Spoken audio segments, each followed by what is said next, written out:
Cheers.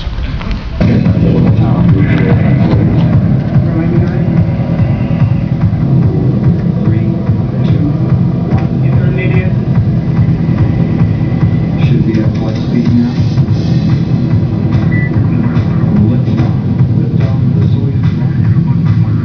Engine on stage 1 and 2. Operate nominally. Engines 1 shift structural parameters are nominal. traveling about 3,350 miles an hour, or 1,500 meters a second, about 2 minutes. I would definitely say that this has met and in many ways exceeded my expectations, and perhaps been very impressed with all the technology and all the work that's gone into make this occur, and all You're looking at is from an external camera on the Soyuz vehicle, and this engines will be open to enable the two crews to greet one another. The shuttle is now going through a rotational maneuver.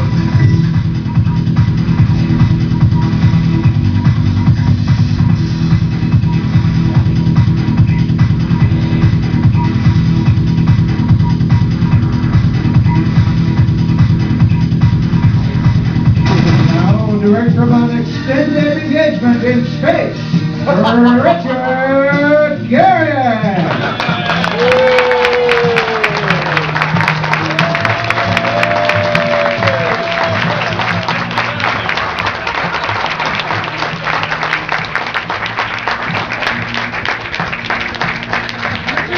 Did you get that, or did you actually get this picture? Wow! Wow! That's really cool.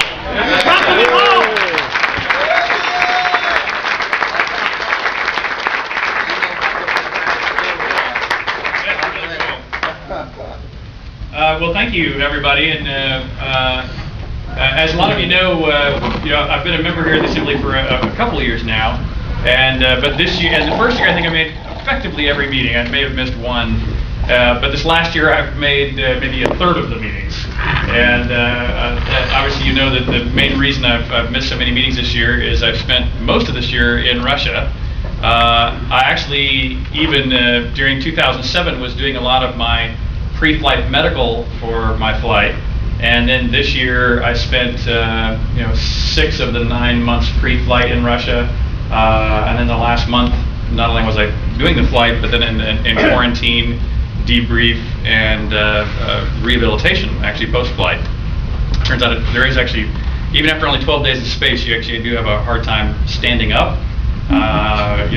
Varying your weight, having your brain tell you which way is up, and not passing out when you stand up because your blood doesn't know how to, your veins know how to compress to keep the blood in your head. So there is actually a bit of rehabilitation.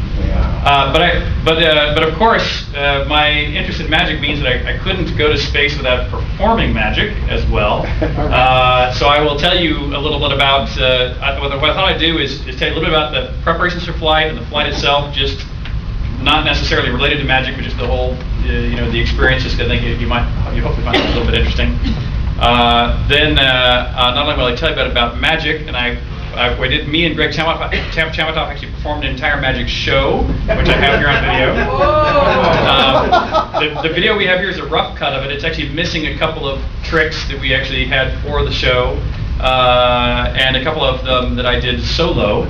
Are not on this particular video. I did, a lot of you know, I was actually searching for tricks to do in space, and one of the ones that I did in space was actually given to me or taught to me by Brad Henderson over here, who taught me to do it. I'm not going to perform it here in 1G, but this is the actual deck I did it with in space.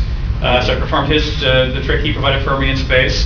Also, Brian, I didn't see Brian here today, Brian Brushwood. He's in San Francisco. But, he does his scam school stuff that I'm on his email list, and literally about 2 weeks prior to flight, there was a nice remote trick we're doing over distance that came out in the scam school stuff. So with your great acting ability there on the scam school stuff, I performed that trick from space. Awesome. I performed it on my father and my ground team at the Russian Mission Control. And so I have a great video. I videoed myself from space, and I just turned over my 14 hours of videos to my documentary crew tonight on my way here. So we'll be able to search out that video footage for you guys too. That trick is also not on this video clip because those are things I did personally. But most of the tricks that me and Greg Tramontop did together, you'll see on the video I'll show here in a little bit. But first, let me just back up and tell you guys a little bit about. Oh no, by the way, how many people here are also members of IBM Ring 60? Okay, most everybody. Wow. So should I talk about? Can I mention what these are here too? I won't give this out here today, but I'll just mention it. That IBM Ring 60, they had independently the idea to print up postcards with every paid member of IBM Ring 60. So if you were a member of IBM Ring 60, I took up a postcard with your name and address on it and stamped it on board the space station as well. So I'll give you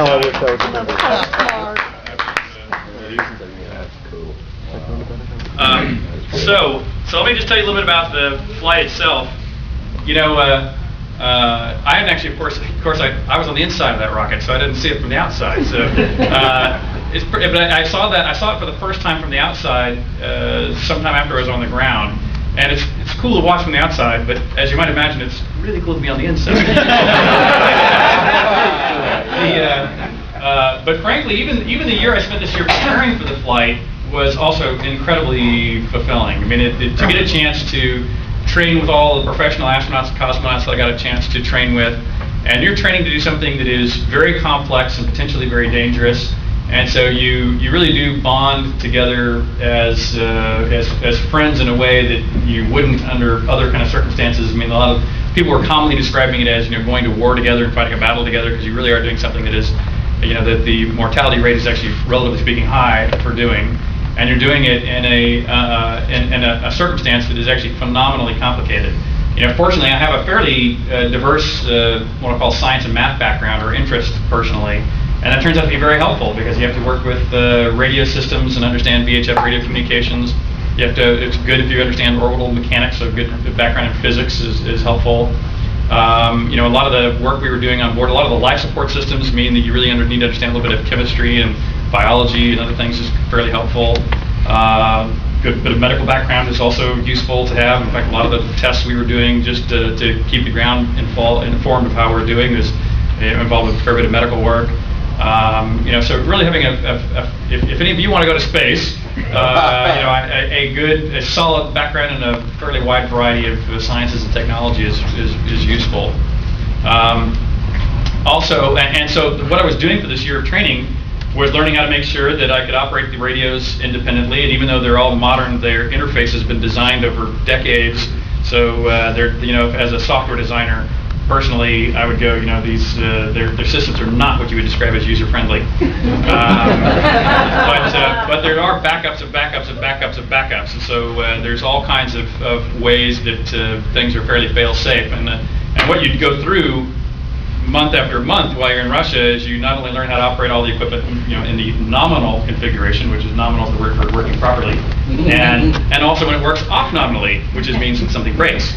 And you never talk about emergencies or danger or other things. Things are either nominal or they're off nominal, and if they're off nominal, there's procedures you go through to rectify all these. And during every flight, there's off nominal situations, and we had them too.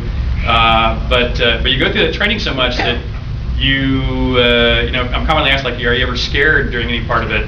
And you actually aren't. I mean, it wasn't for me either. You've drilled it so many times. You've been through every possible condition of success or failure that you feel very comfortable that A, it's going to work, and even if it didn't, you know what to do about it. So it was actually something, the whole experience was very psychologically comfortable. The thing that was really interesting, though, is when you get ready to go on that launch, you've already, many times in the simulator, gone through the process of putting on your spacesuit and sitting down and hooking it up and going through the radio communication and every step of the procedure for launch.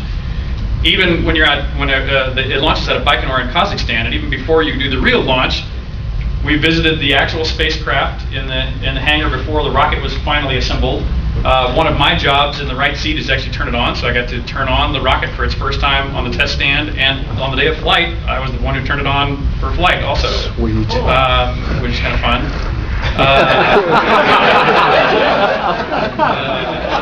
But one of the big differences, so the whole time you're shooting up and getting ready, and if any of you saw any of the video that NASA ran of the whole suit up procedure, we done that exact same suit up in the same room with all of our same equipment, half a dozen to a dozen times already before.